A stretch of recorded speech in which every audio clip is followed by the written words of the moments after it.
Okay, I'm going to hand over to Calvin now. Yes. Do you want Carly to do your side? Okay. Oh. Right. Now, before I rock the mic, I'd like to make a few points. First off, I want to thank Dream and Carly, who worked tirelessly to make sure this thing was done on time. And second point, all the clips used in the presentation are the ownership of Walt Disney Pictures, Warner Brothers Entertainment, Manga UK and BBC Films, and are all protected under fair use part of the copyright laws, so now I can't get sued. And also, it's all opinion based, so feel free to have a different opinion to my own. Right.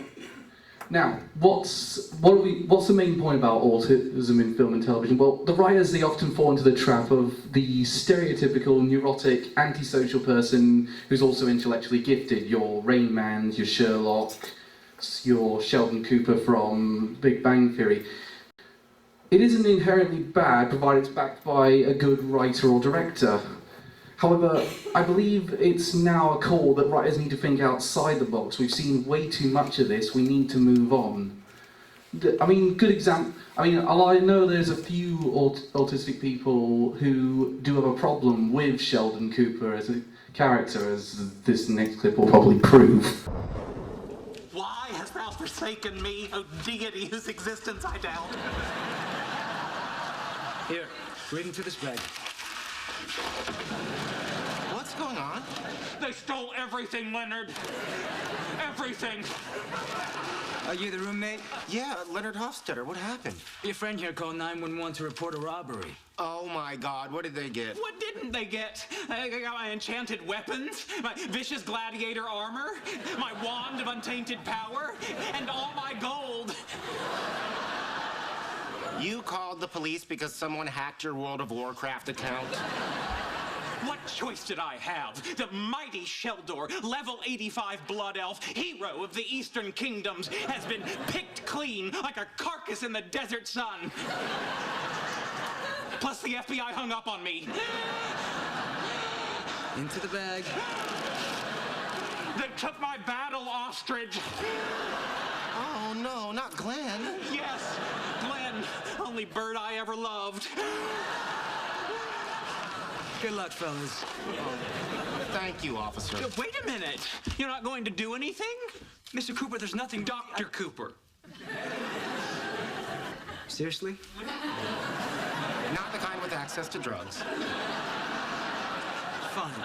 Dr. Cooper, I'm sorry for your loss, but the Pasadena Police Department doesn't have jurisdiction in Pandora. That's from Avatar. World of Warcraft takes place in Azeroth. Goodness gracious, how are you allowed to carry a gun? Can you at least refer me to a rogue ex-cop? What? You know, one who was drummed off the force because he refused to play by the rules, and now he hires himself out to impose his own brand of rough justice? No. Thank you, officer. Me and technology are getting along again. Well, now, there's nothing inherently wrong, as I said before, but I could definitely see how people would view... Oh, God, I'm on the wrong one. No. Where have they gone? Spoke too soon.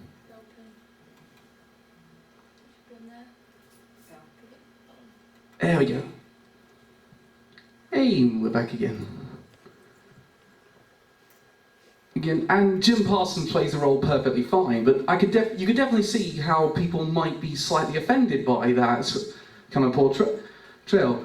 So for this one, I looked through tons and tons of stuff, and I decided I was going to go a bit off the grain and find a few things which I thought gave a more positive outlook, something that people might not have heard of, but you can get into it, and you really should track these down because they're actually quite decent and interesting. Yes, you? Can I mention that Sheldon Cooper doesn't have a diagnosis of autism, and they've never ever mentioned it in the show. It's just that people have picked up that he has a lot of autistic traits, and so when you Google it, it was a lot. It doesn't actually have a diagnosis. I will say that's technically correct, but it is heavily implied in the show. Plus, I think the actor who played Jim Parsons does actually have a diagnosis himself. I'm not confirming that one. Don't sue me for libel. So here's one. When I was working as a film critic for the Film Society, this is one of the films I reviewed earlier this year. X plus Y. Has anyone actually seen this film? Yes, brilliant. And I'm surprised that. Don't lie, I haven't played the DVD to you yet. Sorry. No, you just read the review and did the spell check. That doesn't count. No, I'm not surprised only one person saw this film because it was horribly marketed. It came out in March this year. Barely any cinemas played it. In fact, I had to go all the way to Manchester to see it. It's a true life drama, not that any of the marketing department ever mentioned that. In fact, the first I actually saw of it is on the new DVD box art saying inspired by a true story. It's basically about a young man played by Asa Butterfield, who you may recognise from the film Ender's Game, he enters sort of like this maths Olympics type event and interacts with various groups of people after he gets a diagnosis of autism at the beginning of the film, more specifically Asperger's syndrome. And he uses this event allows him to discover a lot about himself because it's his first time really going out into the world since his father's death. He builds a bit of a bond with his maths tutor, who is he played by again? Oh yeah, Rafe Spall, who's got multiple sclerosis, so they get a bit of a kinship there. But what the film does excellently, more than any other, for one thing, it shows all the aspects of the diagnosis of autism, because it shows mainly how it also affects his mother, played by Sally Hawkins, who also delivers an amazing performance. Those two really should have been up for some Oscars for this film. But also, it shows the character's sensory sensitivity difficulties brilliantly with excellent cinematography, which I wanted to get a clip of, but there's so few clips of this film online, and this is particularly evident there's a scene early on where he's doing an exam and you can hear his internal dialogue as a narration, but then it suddenly stops when you hear a loud noise of someone opening a can of Coke next to him. So I did manage to find a clip in the end that I thought demonstrated how good this film was, but...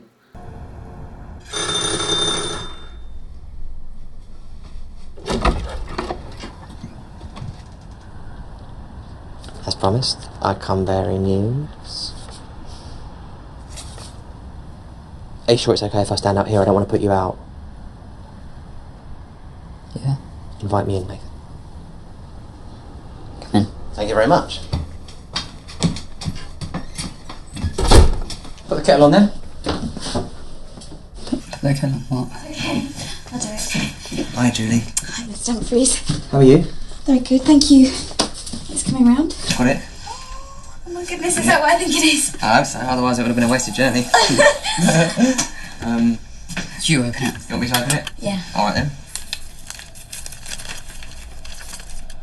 Dear Mr. Ellis, I am writing to let you know that, unfortunately, you have successfully earned a place on the United Kingdom Math Squad. Oh my goodness! Oh, Nathan done it. Well, that's good news, isn't it? Oh gosh! Well done, mate. Oh, well done. Why is that unfortunate? No, I was having a joke, mate. It says the training camp's in Taiwan this year. So, have you ever been on a plane before? No, it's not. Well, that's exciting, isn't it? But I should study. Are you leaving now, or...? Nathan. He doesn't mean that. Probably, yeah. Okay, Well, I'm gonna go and study. okay. Well done, mate. He is pleased. I know he is, yeah. I'm going to have something stronger than a cup of tea, actually. I think I'm going to have a glass of wine. Okay. Would you like? I should probably shoot off. Okay, no, that's fine. I mean, if you're going to have one. I mean, you can definitely see... Don't play that clip. You can definitely see in that scene that Asa Butterfield really gets into the performance. Probably better than most actors have attempted to do.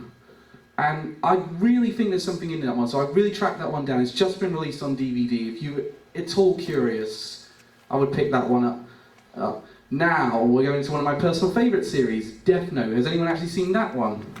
Yeah, I thought there'd be a few because there's a few anime fans in the audience. If you haven't seen it, Death Note is based on a Japanese comic, or manga to the initiated, that's basically about a very top honours high school student who one day gets a book that any person's name he writes in it will die 40 seconds later of a heart attack. So he decides he's going to use that to kill all the world's criminals and be declared a god. As you do. And I would definitely describe it as one of the better depictions out there, despite the fact the creator actually did say that it was open to audience interpretation, which is also the reason for this. I didn't choose Jerry from Digimon Tamers, because that purely is fan speculation. None of the creative team have confirmed anything on that one. I personally, so if you personally can read into it, but you can also choose not to read into that one, for example.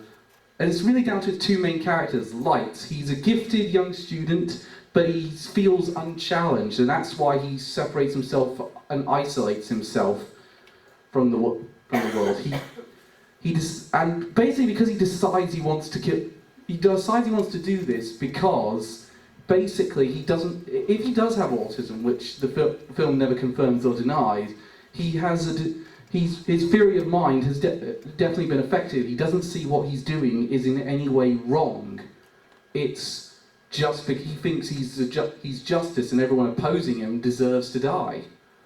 So the press calls him Kira. For the sake of understanding the clips, the press calls him Kira, which is basically a Japanese word for the Grim Reaper. And you can definitely tell that as the series goes on, that he's slowly more justifying it to himself. But he almost doesn't need that justification in a sense. It's almost like it's always been there. Judging by the number of cameras he's planted, he's planning to make a decision within a short period of time.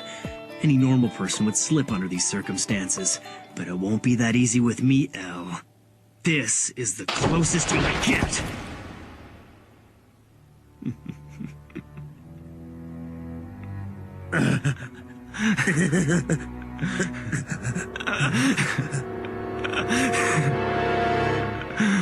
I've set things up so that criminals will continue to die over the next 3 weeks.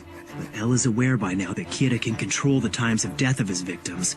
Therefore, to avoid suspicion, Elle needs to see that criminals whose names are being broadcast continue to die while I have no access to that information. Oh, the symptoms are starting!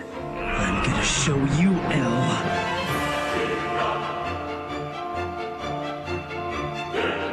With Ryuk's information and my preparations, I can continue to kill criminals whose names are broadcast on the news, while masquerading as a typical high school student studying for his entrance exams. Just watch me, Elle. I'll solve equations with my right hand and write names with my left. I'll take a potato chip and eat it.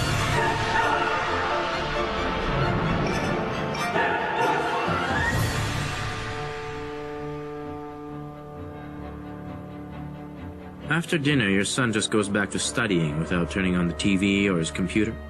It's because the entrance exams are 5 days away.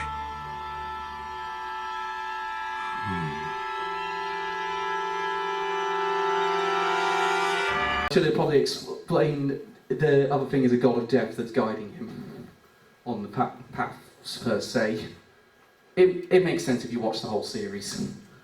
But the thing about when you make Glorious at the end, his adversary, Elle, who's this world's equivalent of Sherlock Holmes, although no one actually sees him, he's built up big time, but you don't get to see him till about the 10th episode or so.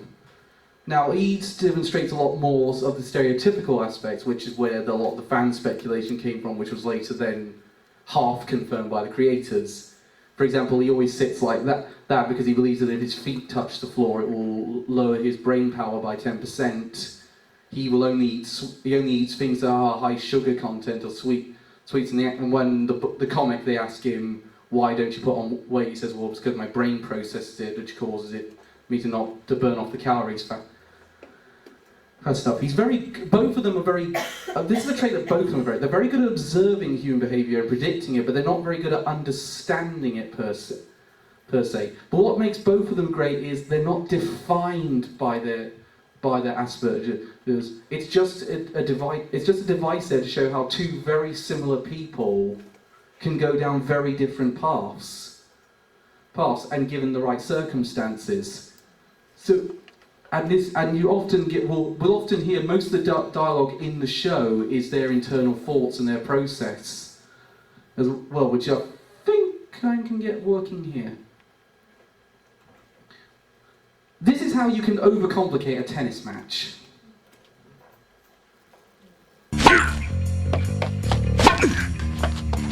Are these two really amateurs? Who are they anyway? I think their names are Light Yagami and Hideki Ryuga. These are the same two guys who scored perfect on the exam. Relax, Light. While it's true that Kira hates losing, it's also true that most people would rather win than lose. It's human nature.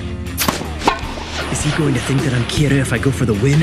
I suppose I could just lose on purpose, but if I do, it could work against me. Since he'd expect Kira to want to win, he might also expect me to throw the match to avoid suspicion. I don't see any way that he can profile me based on a tennis match. So, I have to assume he has some other goal in mind. Either way, I'm not going to let him win.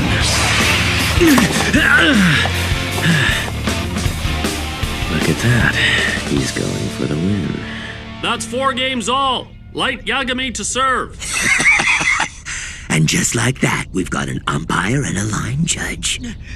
Oh, you won't believe this. I thought I'd heard the name Light Yagami somewhere before, so I checked. He was the 02-03 junior high tennis champion. Apparently, during the third-year awards ceremony, he announced that he was hanging up his racket. And I guess he hasn't played competitively since. Hey, what about my Ryuga? Don't tell me you haven't noticed him holding his own against this former junior high champ. I can see the wheels turning, Light Yagami. I'm already in your head. There's no way this tennis match will deepen our friendship. This is a token gesture, an elaborate act we'll go through so we can say we're closer. Because I wanted to play tennis with you, you'll assume that I'm preparing to take a step closer, laying the groundwork to get to know you better. And then you're going to try and trap me by getting me to say something that only Kira would know. However, I'm sure you'll tell me you need to know if you can trust me first. And of course, the only way to win your trust will be to share what I know about Kira. If you want me to discuss Kira with you, it only makes sense that I'd want to ask for proof that you are in charge of the investigation. And more importantly, that you are really ill as you say you are. So it goes without saying that the first thing you're going to want from me is... some kind of confirmation from a third party that you really are L, which means... we'll have to go to Task Force headquarters. In all things, one cannot win with defense alone. To win, you must attack! Game and set! Won by Light Yagami! 6 games to 4! I know that you know, but now I can't prove, but I now need to prove it. But the thing is also that's great... oh, where's the image gone? Oh, never mind. What's great about the series, though, is that it's, as I mentioned, it's all kind of into your interpretation. It's a great thriller based around intelligence and the supernatural. If you don't really want to stick with a box set and you rather would like to take it more liberally, I would recommend reading the manga. You're basically getting the same story. Sorry, in fact, the anime is pretty much just a literal adaptation. Now, this one I wasn't going to include originally, but I found there was a lot of mention about it in autism publications around the time of the film being released. Anyone see Guardians of the Galaxy? Yes, a lot of people saw Guardians of the Galaxy. I'm not surprised. It's an absolutely brilliant film. One of my favourites. And there was a lot of talk about Drax the Destroyer, who in this film is... oh, by the way, I forgot to mention. I should mention that L's voice in Japanese is a lot less of the stereotypical autistic voice. That's more of a Western direction that's been put on the character. The dialogue remains mostly intact from literal translations. the thing that got Drax the Destroyer in is the fact that he doesn't understand. His species is said to not understand metaphors, so he picks up, which was what a lot of these old publications picked up on, said that this was a sort of slightly unintentional depiction of autism. Although I think this was added for the movie itself, because I've read a lot of Guardians of the Galaxy. I've read the entire Abnett and Lanning run of the book, and the entire of Brendan Michael Bendis' ongoing series, and I don't recall it turning up once. And that's about 4 or 5 years worth of comic storylines. And this is the clip that Dr. Buchan's been waiting to see all day. Have a plan! Cease your yammering and relieve us from this irksome confinement. Yeah, I'll have to agree with the walking thesaurus on that one. Do not ever call me a thesaurus. It's just a metaphor, dude. His people are completely literal. Metaphors are gonna go over his head. Nothing goes over my head.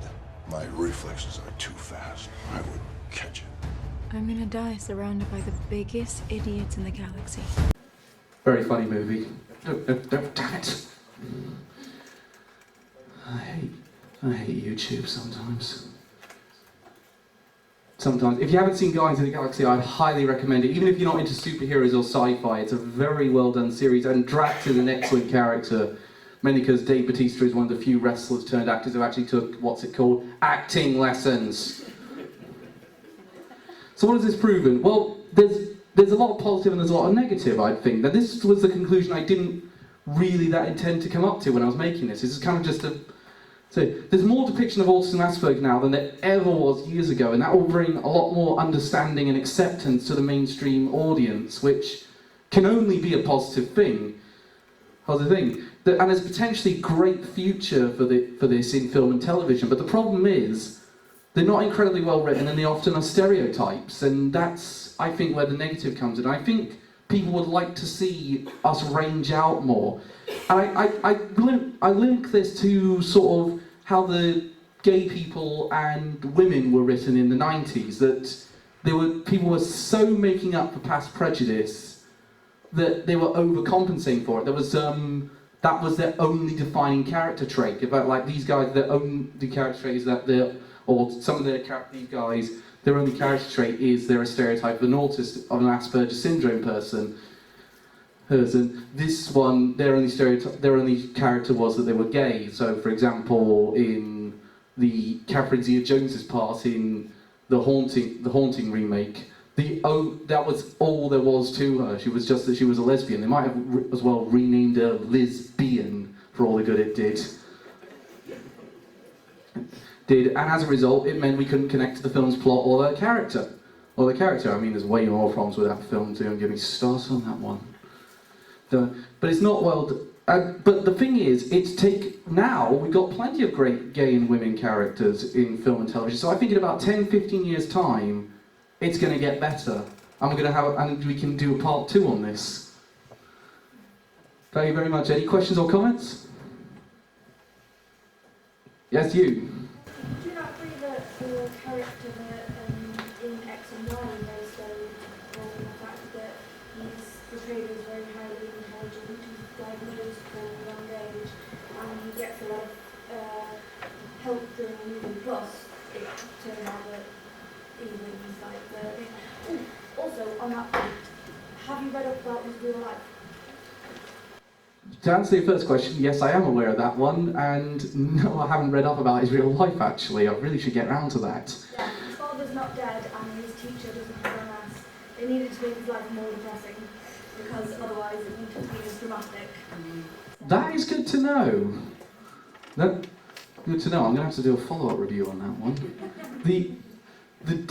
Yeah, I don't tend to go into, actually, when I review a film based on a true life story, I don't tend to go in and read the story, because I think the film should convince you to go back and actually read about the person, and also the reason I didn't mention the X-Men in this one was very simple.